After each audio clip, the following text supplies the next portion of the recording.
When you hear the word hentai, what comes to mind? Is it tentacles? Well, whatever it is, there are over 800 games with hentai in the title on Steam, just to capitalize on what popped in your head. Now, in Japanese, the term hentai isn't just related to erotic material.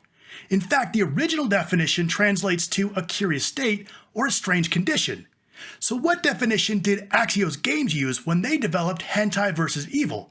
And is it worth your time? Let's find out. I'm Adam Scott, and this is Hentai vs. Evil.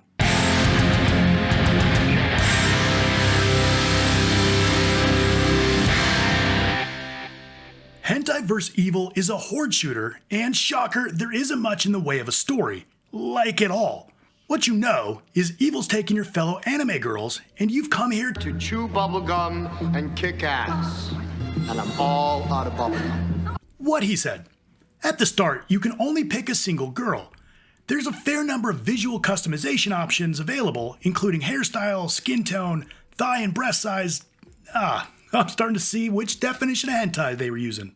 From there, you choose one of two modes, rescue or survival. In rescue, you need to rescue the girls from their rusty cages and kill several of the most powerful enemies, the Reapers. After rescuing the girls, they'll be playable. Other than their appearance, they're more or less the same. There are 3 surprisingly large stages where you run around gunning down a handful of different enemy types using a tiny variety of weapons. Survival is more like a horde mode, where you fight waves of baddies to rack up the highest score. You'll select your weapon at the start, and you may run across alternatives strewn throughout the levels. There's a couple of rifles, an 8-round shotgun, a grenade launcher that's good fun, and a pretty useless sniper rifle. Since all the enemies just mindlessly run at you from all directions, a long-range weapon just doesn't work. Aside from the guns, there aren't any grenades or melee weapons. In fairness, you wouldn't want to get up close since that would mean certain death when being overrun. Throughout the levels, there are these helpful little floating toolboxes. They'll give you perks like flaming bullets or boost your damage for a short amount of time. You can jump with the weirdest jumping animation ever, which can get you out of a tough spot, and you can sprint without any stamina gauge to worry about. And that's pretty much it to the game. 3 girls, 3 stages, a handful of guns, a half dozen enemy types, and 2 play modes. Not so much as a hint of narrative or context either. It's pure endless shooting action. That being said, the shooting is actually a lot of fun. Enemies are pretty mindless and just swarm you in hordes, but aiming is responsive, and as the horde grows larger, you'll be scrambling to stay alive as you plow your way through wave after bloody wave. There's a unique stylized look to the enemies and environments that I think was a smart way to keep things visually interesting and avoid the budget look these games often get. There is a trio of environments ranging from sunny suburbs, a pirate island, and a city at night that all feels distinct. The girls are ridiculously, comically, awesomely over fan-serviced with a small variety of outfits from bikinis to sweater dresses or even a blazer and microskirt. As a character customization fiend, I wish there was more than what's on offer. Sure, you can build an Amazonian goddess or a classic waifu if that's your thing, but there just aren't a ton of options to really make the look yours. The enemy variety is pretty limited, but the ghoulish designs are solid in their own abstract way, ranging from zombies to skeletons and orcs, with the Reapers being the most dangerous. After playing both the Switch and PS5 versions, there's a few differences of note. On PS5, there are trophies, and this is a really quick platinum to earn. All the trophies involve either killing enemies or collecting items, and we're not talking about thousands of enemies either. You'll have this platinum within just a few hours tops. Of course, the Switch doesn't have trophies, but instead you'll get breasts. Yeah, there's actually an uncensored mode that you can toggle on and off where the girls will either go topless or have see-through clothes.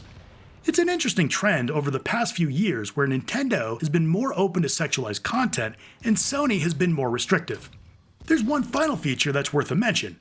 Hentai vs. Evil does have a photo mode, which is really uncommon for a micro-budget indie game like this. It boils down to an unlocked camera with paused action. Don't expect any bells and whistles like an aperture setting or filters. However, between the scantily clad girls and the ugly creatures chasing them around, taking photos can be a good little time waster. Also, thanks to the size of the levels, there are some fun secret areas that seem to be purely in service of the photography mode. Okay, so I think we can safely assume the developers focused on the eroticism angle of the word hentai. but may have also stumbled onto the strange condition definition by accident.